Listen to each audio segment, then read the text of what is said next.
Bonjour à tous, Bonjour. bienvenue dans notre webinaire sur la vidéo pédagogique en 6 étapes.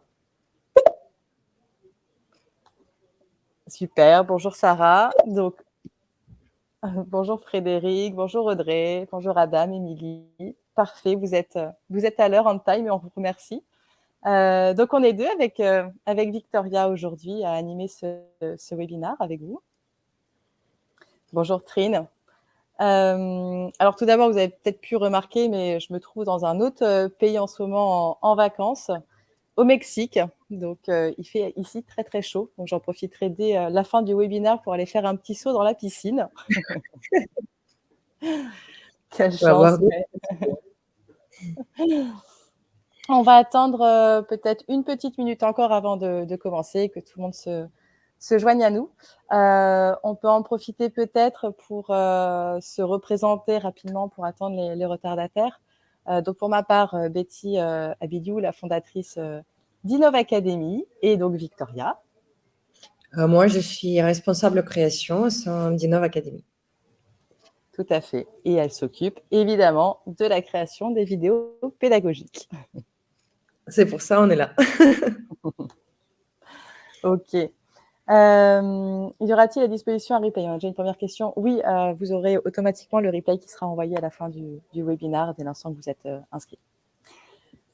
Ok, eh bien, on vous propose de débuter tout de suite. Victoria, je te laisse partager tout de suite ton écran. Merci. Super. Donc, j'espère que vous êtes au bon endroit. On va parler de cet après-midi, de comment bien utiliser la vidéo pédagogique en 6 étapes. Donc, on s'est déjà présenté, Betty et Victoria. Je passe rapidement là-dessus. Première chose que l'on trouvait assez intéressante d'un point de vue chiffres et études de tout ce qui a pu être réalisé sur l'impact des vidéos. On a une étude de HubSpot qui nous dit que l'intégration de vidéos dans les pages d'atterrissage peut augmenter le taux de conversion de 80%. Donc, on trouvait ça quand même assez important et énorme à vous partager.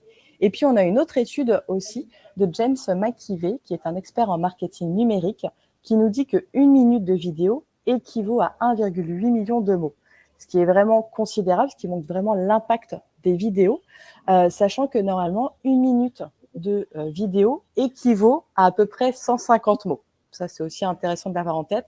Donc, quand James McKeevey nous dit ça, ça montre vraiment que la vidéo peut avoir un impact très important sur son usage. Maintenant, avant de débuter, on voulait quand même bien définir ensemble ce que l'on entend par vidéo pédagogique. Évidemment, on n'est pas sur des vidéos marketing, des vidéos commerciales, mais vraiment dans le cadre pédagogique. Donc pour nous, ça va vraiment être un contenu audiovisuel qui doit être court. On n'est pas sur des vidéos de 30 minutes. L'objectif, ça va être de retranscrire un message avec une grande simplicité, de façon pédagogique, pour permettre à nos apprenants d'apprendre une notion, en tout cas d'en tirer quelque chose. D'accord ?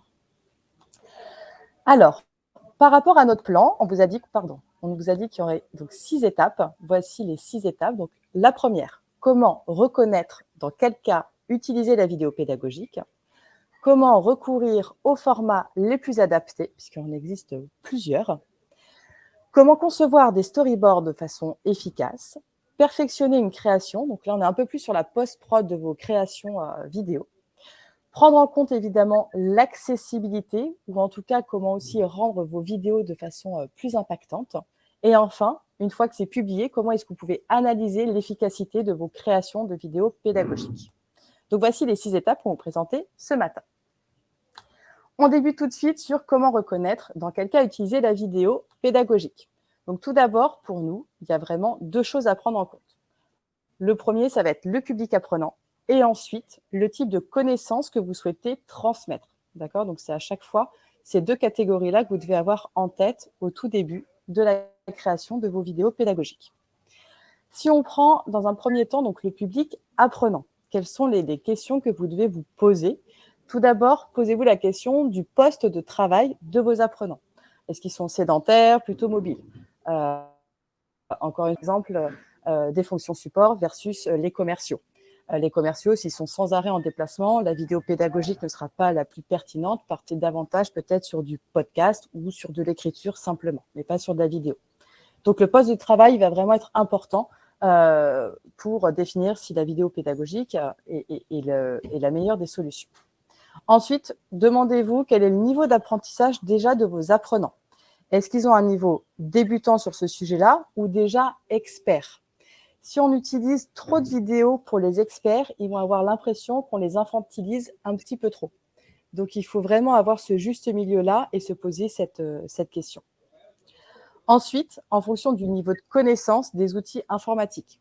Si vous prenez, pareil, des personnes qui ne sont pas habituées à utiliser l'ordinateur, il est préférable d'utiliser davantage de texte, d'images, mais pas de la vidéo, parce que ça peut vraiment les amener à se stresser, de mettre sur play, surtout si pour eux, la vidéo va trop vite. Ça peut créer vraiment du stress et donc ce ne sera pas adapté. Donc voilà, vraiment posez-vous cette question, quel est leur poste de travail, quel est leur niveau de connaissance, et enfin, est-ce qu'ils sont à l'aise déjà avec les outils numériques? Ensuite, par rapport au type de connaissances que vous allez vouloir transmettre, il y a plusieurs questions que vous allez devoir vous poser et qui vont surtout vous permettre par la suite de définir quel sera le bon format de vidéo, puisqu'il existe en très différents formats. Donc, posez-vous la question, qu'est-ce que vous souhaitez vraiment communiquer, expliquer, raconter? Est-ce que c'est une ouverture de balle de votre formation? Est-ce que c'est une démonstration d'un outil, etc. Qu'est-ce que l'apprenant doit ensuite tirer, retenir vraiment de cette vidéo? Et enfin, est-ce qu'il s'agit de préparer l'apprenant, de revenir sur une notion que vous avez déjà abordée donc précédemment, ou simplement d'éveiller l'esprit critique, pourquoi pas à travers une interview? Donc, ces trois questions-là vont vraiment vous aider à vous dire, OK, je fais ma vidéo, par contre, le format va pas forcément être le même. OK. Alors, justement, on va passer à les différents types de formats qui vont être les plus adaptés. Et avant de vous donner le contenu, on va vous poser une question. Donc, je vous invite à cliquer sur sondage, c'est juste en bas à droite, pour pouvoir répondre à notre première question. Donc, selon vous, quel est le format le plus adapté pour dynamiser un contenu textuel? Est-ce que c'est une présentation à diapositive, une capture d'écran ou une interview? On vous laisse voter et répondre. Victoria, est-ce que de ton côté, tu vois la tendance des réponses? Oui, la tendance, c'est que la plupart des gens qui répondent que c'est présentation en diapositive, ainsi que interview. Il n'y a que 16% qui ont répondu que c'est capture d'écran. Alors, du coup, la tendance va plutôt sur présentation à diapositive, c'est ça? Et interview, c'est 40-40. D'accord. OK. OK. J'attends encore peut-être 2 minutes, si ça... enfin 2 minutes, non, 30 secondes si ça bouge encore un petit peu. C'est toujours à 40-40? Oui, je pense que ça va plus bouger. OK. Eh bien, la bonne réponse, c'était la présentation à diapositive. Donc, bravo à ceux qui ont répondu à cette réponse-là. Donc, voici un petit peu le contenu. Donc, même s'il existe vraiment encore plein d'autres formats, ce sont pour nous ici les 4 formats que vous allez utiliser le plus souvent pour concevoir des vidéos pédagogiques. Donc, on va retrouver la vidéo au format capture d'écran avec de la voix off, de la vidéo pédagogique au format interview, de la vidéo pédagogique au format donc présentation en effet à diapositive, et enfin des animations avec des écritures davantage manuelles. La différence entre tous ces formats pédagogiques, donc on l'a vu précédemment, il faut déjà se poser les questions de qu'est-ce que vous voulez transmettre, montrer, qu'est-ce que l'apprenant doit retenir. Sur des captures d'écran avec des voix off, ça va vraiment être un usage pour montrer un outil ou une technologie. D'accord? Donc on enregistre pourquoi pas son écran, on fait une démonstration d'un outil, une nouvelle fonctionnalité, pourquoi pas de Outlook qui vient de sortir, je ne sais pas, avec de la voix off. Ensuite, la partie interview, ça va être davantage aussi pour humaniser, je dirais, votre contenu de formation ou mettre en avant un savoir-faire, un savoir-être d'un expert. L'interview, évidemment, elle peut être enregistrée de façon seule ou à plusieurs. Hein. Là-dessus, on n'est pas... il n'y a pas de choses qui sont à faire ou à ne pas faire. Ceci étant, c'est vrai que les interviews dans vos formations, je dirais surtout quand on est sur du 100% asynchrone, c'est hyper important d'avoir de temps en temps davantage de personnes qui viennent vous parler, qui sont face cam à l'écran pour redynamiser quand même un petit peu le contenu et se sentir un peu moins seul derrière son écran. Les présentations à diapositive, ici, ça va être simplement pour dynamiser un contenu qui soit textuel. Donc là-dessus, il y a plusieurs outils qui existent. Vous mettez un PowerPoint, vous rajoutez une musique, vous rajoutez des mots-clés, du gras, etc. Et ça vous crée une vidéo et ça permet en effet de dynamiser ce contenu-là.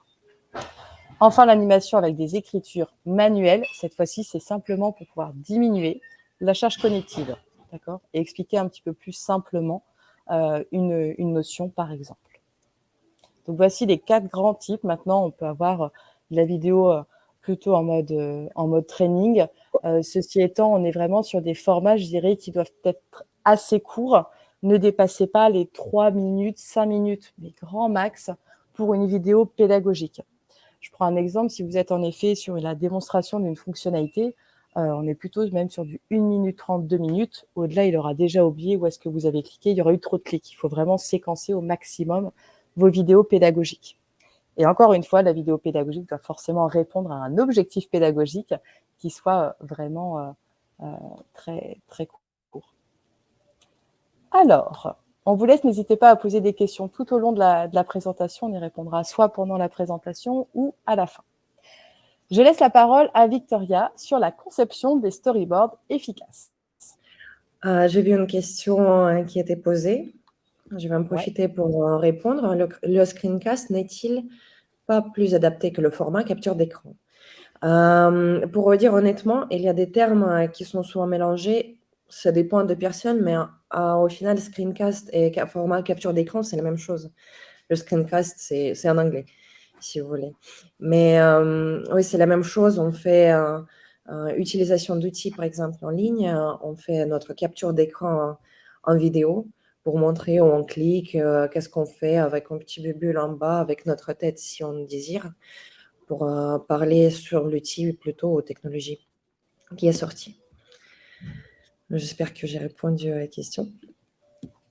Donc, on va partir sur partie de storyboard. Avant, le storyboard était quelque chose plutôt répandu sur le mode de publicité, de vidéos professionnelles, des films ou de dessins animés. Ça commençait par les dessins animés, d'ailleurs, et n'était pas après repris par une publicité. Mais aujourd'hui, c'est considéré comme passage obligé pour n'importe quel projet vidéo.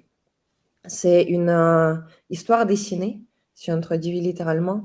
C'est votre feuille de route visuelle de tout ce que vous voulez montrer après votre script. Donc, c'est quelque chose séquencé par les plans avec une description. C'est une partie visuelle qu'on va après produire en votre vidéo. Ici, il y a plusieurs exemples de storyboard. Donc, ça peut être moins détaillé avec les petits bonhommes, beaucoup plus détaillé, ou vraiment très, très détaillé et presque réel. Ça dépend de ce que vous voulez. C'est très intéressant d'ajouter les commentaires en bas, surtout quand ce n'est pas du tout détaillé, pour préciser à l'équipe de production ou même pour vous ce que vous voulez montrer. Donc, comment faire une storyboard? Il y a plusieurs étapes à suivre. Tout d'abord, il faut bien définir le script. Donc, votre texte, votre histoire, ce que vous voulez raconter par votre vidéo. Et il faut être maximum précis possible parce que comme ça vous permettra d'éviter les refontes et les corrections de vidéos après. Il est conseillé d'utiliser le mood board. C'est quelque chose que vous pouvez faire sur PowerPoint, Doc ou Figma ou n'importe quel outil de création que vous utilisez. Moodboard, c'est quelque chose qui va vous permettre de définir le style des visuels de votre vidéo, par exemple les couleurs, les images, les pictos, ce qui vous plaît. C'est conseillé d'ajouter plus possible, même les styles différents, pour après, avec votre équipe ou vous tout seul, définir le style et le graphisme même de votre projet. Après, quand vous avez votre script et votre mood board, il faut bien diviser votre scénario en plusieurs étapes. Donc là, on a le texte, on dit ça c'est cette plan, ça c'est cette plan, ça c'est une autre. Comme ça, on peut bien dessiner ou concevoir notre storyboard.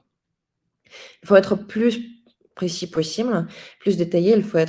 C'est mieux d'être il faut avoir plus de détails que moins, comme ça, c'est plus facile de supprimer qu'ajouter. Et à la fin, il faut bien analyser votre storyboard Et pour comprendre si c'est vraiment répond à vos objectifs, si ça transmet vraiment le message que vous avez choisi à transmettre aux étapes précédentes. Il faut bien aussi valider votre storyboard avec votre équipe parce que des fois, on ne voit pas des choses comme elles sont visualisées par nos membres de notre équipe ou nos collègues. Donc, c'est bien de demander l'avis même de votre famille ou des amis. Ça va permettre de faire la vidéo plus objective possible. Et aussi, il faut vérifier la cohérence entre votre script et vos animations. Même si maintenant, c'est plus le cas, mais quand même, il arrive souvent les vidéos, par exemple, la personne parle de construction et sur son vidéo, elle montre, par exemple, la route, ce qui n'est pas plutôt pertinent. Donc, il faut bien vérifier ces choses-là. Il existe plusieurs outils de storyboard. Tout d'abord, vous pouvez le concevoir sur papier, à la mano avec votre crayon et votre papier. Mais si vous voulez plutôt digitaliser le contenu, tout d'abord, ça peut être les présentation de PowerPoint ou quoi que ce soit. Ça dépend de votre imagination, mais il existe des outils qui sont faits pour création de storyboard. La première, c'est Toon Boom. C'est un outil qui est très utilisé dans le monde de publicité. C'est assez cher, mais c'est le plus populaire. Il y a plus de fonctionnalités possibles.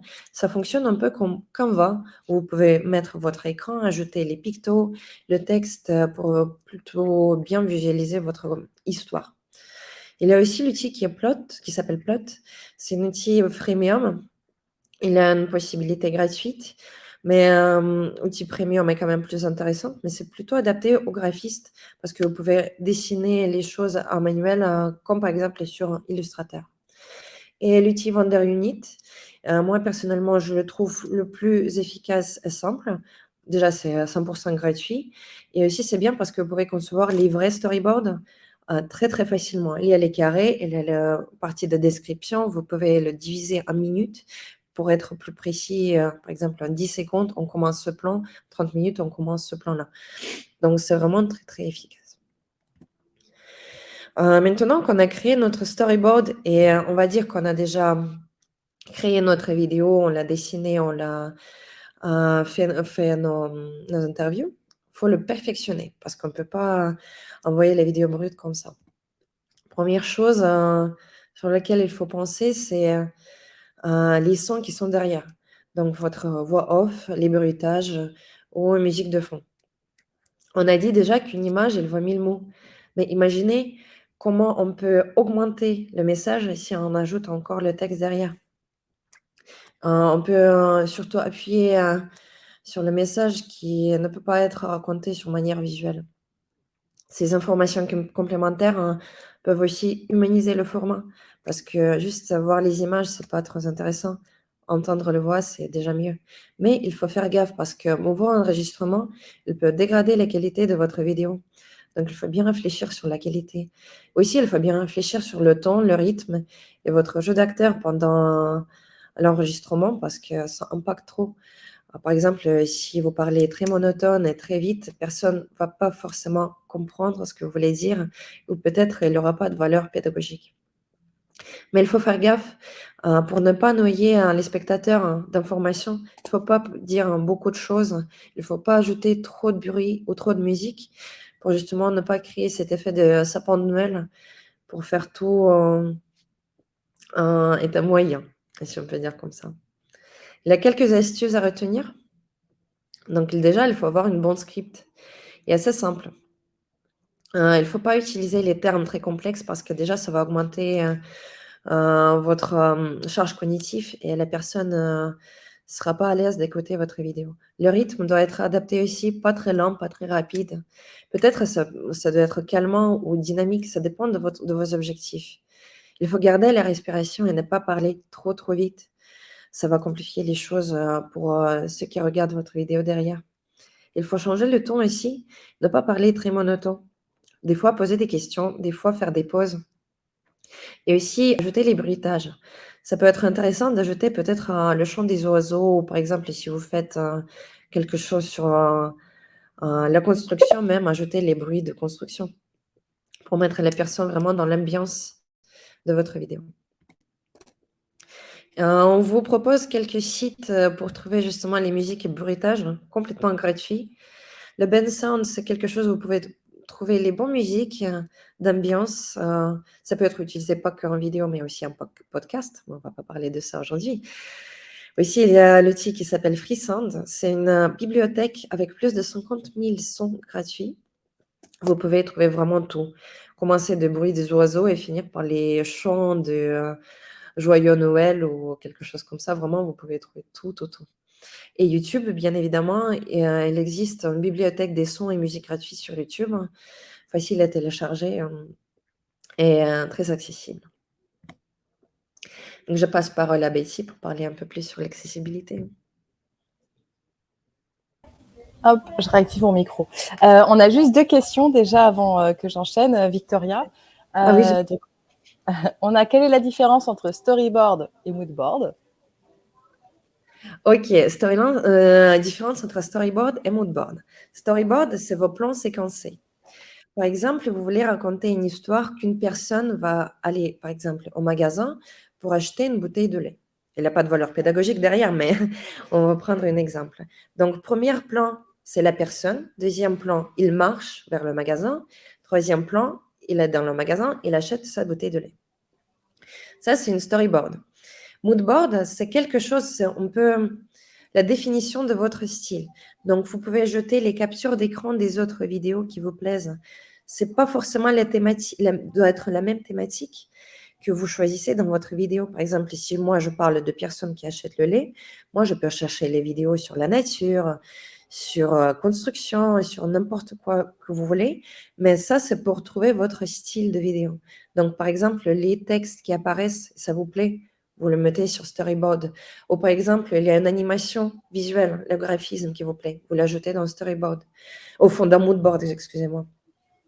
Et par exemple, il y a les typographies ou les petites bulles de texte qui apparaissent aussi. Vous pouvez tous ajouter dans votre moodboard pour après choisir les éléments stylistiques que vous allez ajouter dans votre production. Je ne sais pas si j'ai bien répondu à... Peut-être que c'était un peu... Je pense que oui, c'est ce que Sarah avait répondu aussi. On est vraiment plus sur le moodboard, c'est davantage pour le style de la vidéo. Et le storyboard, c'est vraiment écran après écran, qu'est-ce qui se passe passer dans la vidéo. C'est l'histoire de la vidéo. Voilà. Et on a une deuxième question. Quelle est la différence entre storyboard et storyline? Alors là, Trine, storyboard, c'est vraiment dédié aux vidéos. Encore une fois, c'est l'histoire que je vais raconter dans la vidéo avec différentes diapositives. Alors que storyline, c'est un outil qui va te permettre de créer des contenus de formation qui ne sont pas forcément de la vidéo. Ça peut être des jeux, des questions, des quiz, etc. Donc ça, c'est vraiment 2 choses qui ont strictement rien à voir. Je crois que pour le moment, on n'a pas d'autres questions. C'est bon. Ok, donc on va parler maintenant de prendre en compte finalement l'accessibilité au sein de vos vidéos pédagogiques.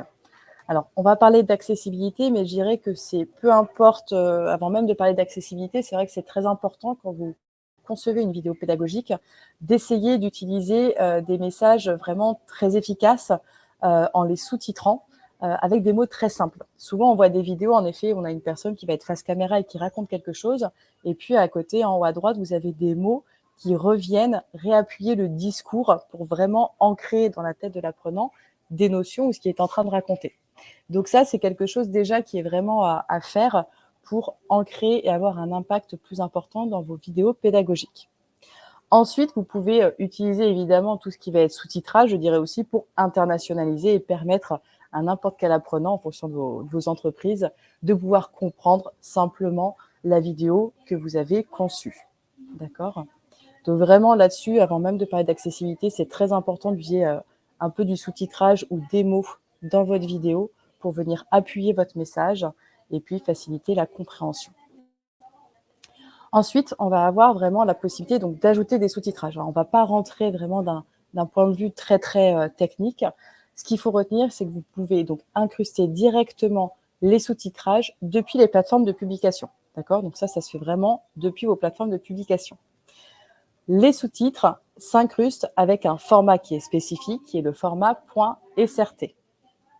Ensuite, quand vous intégrez les sous-titres dans la vidéo dès sa création, vous pouvez utiliser 2 outils que nous, on vous recommande. On va avoir API Scribe et Mix Caption. Mix Caption, ça peut se faire directement aussi depuis votre smartphone. Donc voilà, ce sont 2 outils en tout cas que nous, on a pu tester et utiliser, qui sont simples et efficaces pour concevoir déjà vos sous-titres, les exporter au format SRT et les intégrer dans vos plateformes de publication. Ensuite, on va parler un petit peu de tout ce qui va être couleur. L'objectif, en fait, quand vous allez intégrer des sous-titrages, ça va être de vous rapprocher au maximum de ce que vous racontez dans la vidéo. Là, on va vraiment parler davantage des personnes qui vont être sourdes ou malentendantes. C'est vrai que les sous-titres qui sont accessibles sont aussi la retranscription, par exemple, des bruits, de l'ambiance sonore, des paroles qui vont être prononcées. Il faut donc essayer d'être le plus fidèle possible aux termes qui sont employés dans la vidéo, dans le sous-titrage. On peut avoir des fois des personnes, en effet, sur des lunettes qui nous disent que le niveau de qualité de la vidéo n'est pas optimum, qu'elles s'endorment, que ce n'est pas assez dynamique parce que justement, on ne prend pas en compte tous ces bruits, on peut avoir des fautes d'orthographe, etc. Donc ici, on vous présente vraiment les différents types de couleurs que vous devez utiliser dans vos sous-titrages pour prendre en compte vraiment tout l'environnement de vos vidéos. On va avoir le blanc. Cette fois-ci, c'est pour un personnage qui va parler à l'écran, donc la personne qui est face caméra. On fait le sous-titrage en blanc. Ça, vous avez l'habitude. Quand on regarde les vidéos, les films en VO avec le sous-titrage, par exemple en français, c'est toujours écrit en blanc. On va avoir ensuite en rouge les indications, cette fois-ci, uniquement des bruits. D'accord ? En bleu, ça va être toutes les réflexions intérieures à travers la voix off qui va apparaître. En jaune, ça va être une personne qui interviendrait, qui n'est pas visible, et qui ferait des commentaires ou qui poserait des questions lors, par exemple, d'une interview. En vert, ça va être pour la retranscription en langue étrangère. Et enfin, en rose, ça va être les indications, cette fois-ci, musicales. Donc voilà, pour nous, ça, c'est vraiment les 6 couleurs à utiliser, à vraiment connaître, puisque si vous mettez en effet tout en blanc la personne qui parle à l'écran, la personne qui pose des questions, des fonds sonores musicales, on va évidemment s'y perdre et ce ne sera pas efficace. Une fois que vos vidéos, du coup, sont publiées, il va falloir maintenant regarder un petit peu l'efficacité et si elles ont été vraiment regardées, commentées, etc. Donc là, il y a plusieurs choses qui sont possibles.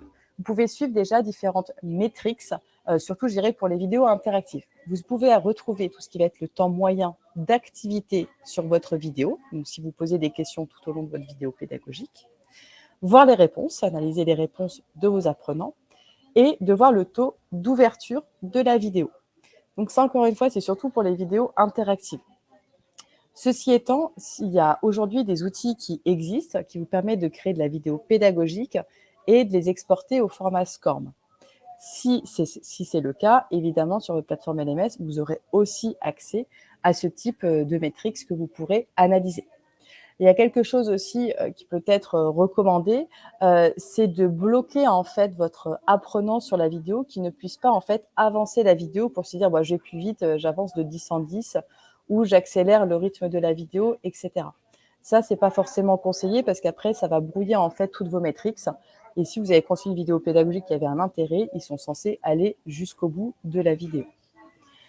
Rester en veille constante, là, ça va être vraiment très important de se dire à tout moment que vous devez modifier votre vidéo, il faut y penser. Il faut vraiment y penser et les mettre à jour, d'où l'intérêt aussi, avant même de concevoir votre vidéo pédagogique, de vous poser votre question, justement, la thématique que je vais transmettre ou la notion, est-ce qu'elle est amenée à évoluer ou à changer rapidement, à court, moyen terme, oui ou non? Si c'est oui, évidemment, on ne vous conseille pas de faire tout de suite une vidéo, puisqu'on sait que c'est quand même assez chronophage et assez long de modifier nos vidéos pédagogiques. Donc, essayez de trouver un autre support. Ceci étant, si elle n'est pas amenée à évoluer rapidement, la vidéo sera pertinente. Mais il faudra toujours penser quand même à les mettre à jour autant que possible. Et puis enfin, re-questionner son format.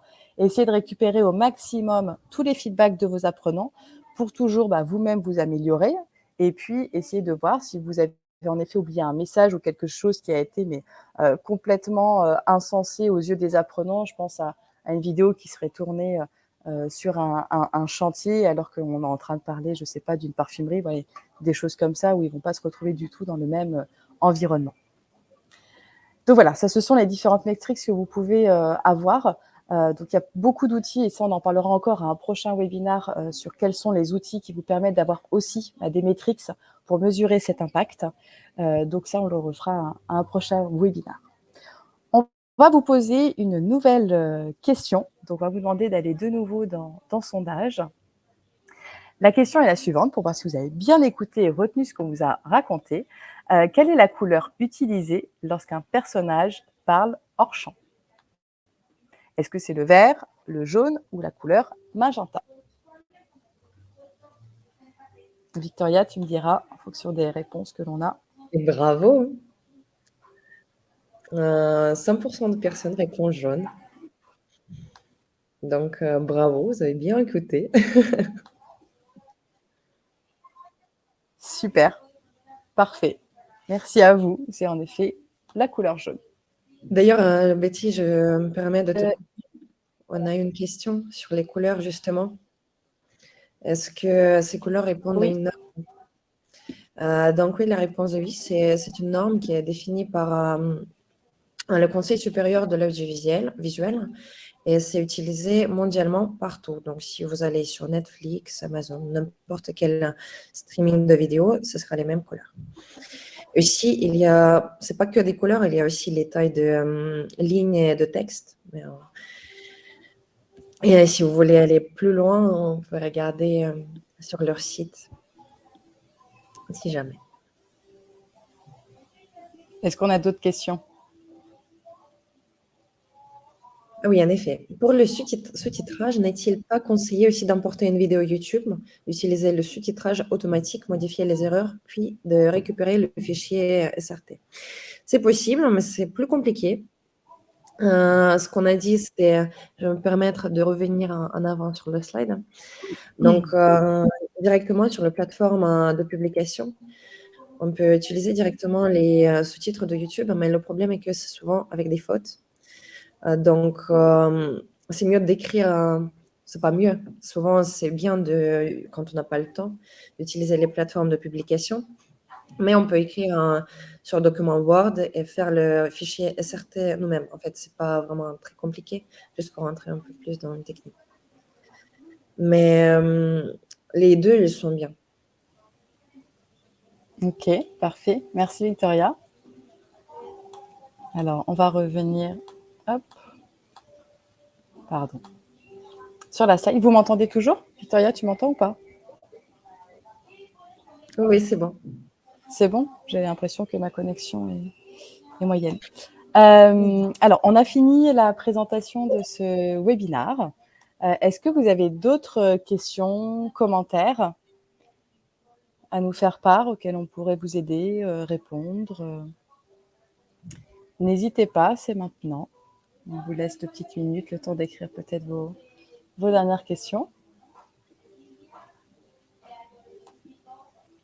Victoria, le prochain webinaire sur la vidéo pédagogique, est-ce que tu peux en parler un petit peu?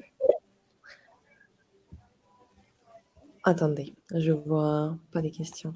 Maintenant, qu'est-ce que tu m'as demandé, Betty? Le prochain webinaire, parce qu'on a dit qu'on ferait 2 webinaires sur la vidéo pédagogique. Il y a beaucoup de choses à dire. Oui, le prochain webinaire, potentiellement, on va faire sur les outils de création de vidéos pédagogiques. Donc, on va vous raconter tout ce qu'on va faire pendant la production de vidéos. Comment le faire, comment trouver votre idée, comment ajouter les bruits et comment sortir quelque chose qui va vous plaire. Yes. Je vois une question pour optimiser, vous rédigez votre texte, l'utiliser avec un prompteur et le réutiliser en sondage. En effet, donc c'est souvent la pratique de dire le texte derrière. Par exemple, si c'est une vidéo d'animation, dessin animé, on écrit notre script, on crée notre vidéo selon le script, on le parle, on le prononce en voix off et on écrit la même chose en sous-titres. Donc, comme ça, les vidéos sont accessibles pour toutes et tous. Avec quel outil on a fait nos slides? C'est PowerPoint. Ok. Bon, a priori, on a... Ah si. Le storyboard peut-il évoluer au fur et à mesure de la réalisation de la vidéo? si de nouvelles idées surviennent? Je réponds. Ouais, vas-y. En fait, c'est déconseillé honnêtement de rédiger votre storyboard après parce que ça sera compliqué pour l'équipe de production justement de modifier les choses. Mais quand même, si vous avez l'idée qui est explosée et qui va vraiment changer les choses, c'est pas grave et c'est bien de rédiger les choses si vous pensez qu'elles sont plus pertinentes. Mais à la base, c'est un peu déconseillé parce que ça va faire les choses plus compliquées pour ceux qui font la production des vidéos. Exactement. Parfait, on a répondu à la question. Oui. Eh bien, écoutez, si on n'a pas d'autres questions, ah si, pardon, je suis allée trop vite. Avez-vous des recommandations sur le choix de prompteur? Je n'ai pas de caméra professionnelle, j'utilise la tablette pour filmer. Victoria, est-ce que ça, tu en as, toi? En fait, on fait avec ce qu'on peut. Si vous n'avez pas l'équipe de production vidéo, peut-être c'est pas la peine d'avoir le matériel pour filmer les choses. Sachant que les technologies aujourd'hui, surtout pour les outils mobiles, sont très très avancées. Donc, vous pouvez très bien filmer les choses très jolies et très qualifiées avec votre smartphone ou tablette. Il faut juste bien vérifier que la qualité est bonne, au moins 1080. Ce qui est conseillé pour les grands écrans. Par exemple, ici, votre apprenant regarde les choses sur télé et un deuxième écran. Et vous avez normalement, il y a beaucoup d'outils qui sont gratuits en prompteur dans les applications, que ce soit Android ou iOS. Vous tapez prompteur et je ne me rappelle plus du nom, mais il y en a plusieurs qu'on a pu utiliser. Il y en a vraiment pas mal qui existent où vous pouvez en effet définir le rythme auquel ça défile, la grosseur du texte, etc. Donc, regardez simplement. On vous en donne en plus d'autres dans le chat. Donc, n'hésitez pas à les regarder et à tester ceux qui vous sont adressés. Est-ce possible d'avoir la vidéo complète du webinaire via un lien? Oui, tout à fait. Vous l'aurez directement dans votre boîte mail dès la fin du webinaire. Très bien. Merci à vous en tout cas pour votre participation. Donc, comme on vous le disait, on va avoir un deuxième webinaire sur la vidéo, cette fois-ci vraiment sur les outils que vous pouvez utiliser pour concevoir vos vidéos pédagogiques. Il y avait vraiment beaucoup de choses à dire sur la vidéo pédagogique, donc je dirais que c'était la première étape, déjà se poser les bonnes questions, savoir comment faire un storyboard avant de passer cette fois-ci beaucoup plus dans le dur aux différents outils pour concevoir des interviews, pour concevoir de la vidéo interactive, etc. Donc, n'hésitez pas, si vous le souhaitez, à vous inscrire directement, nous, à notre newsletter pour recevoir les prochains webinaires qu'on animera. Et sinon, toujours nous suivre sur LinkedIn pour voir passer les prochains webinaires. On vous remercie encore pour votre participation, d'avoir été aussi nombreux en cette fin de journée. Et on vous dit à très bientôt. Au revoir tout le monde. Au revoir.